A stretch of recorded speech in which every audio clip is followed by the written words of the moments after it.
ক্যালকুলেটরের মেমোরির ব্যবহার, যেমন আমি হিজিবিজি ডিভাইডেড বাই হিজিবিজি কিছু একটা লিখলাম। এখন যে মানটা আসলো সেই মানটাকে আমি স্টোর করে রাখতে চাই। কীভাবে স্টোর করে রাখতে পারবো? এখানে একটা অপশন আছে যে RCL রিসাইকেল, এর উপরে একটা অপশন আছে এসটিও দ্বারা স্টোর বোঝায়। আমি শিফট কি চেপে এসটিও যে অপশনটা আছে সেইটার উপরে ক্লিক করব।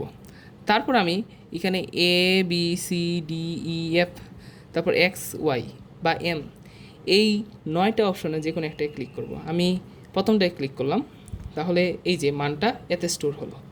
তো এখন আমি এই মানটাকে অ্যাক্সেস করতে চাই, আমি আলফা কি চেপে এতে ক্লিক করব। মানে এ তো আলফা কির মধ্যে লুকিয়ে আছে, তাই আমি এখানে ক্লিক করব। ইকুয়ালে ক্লিক করলে এর মানটা চলে আসবে।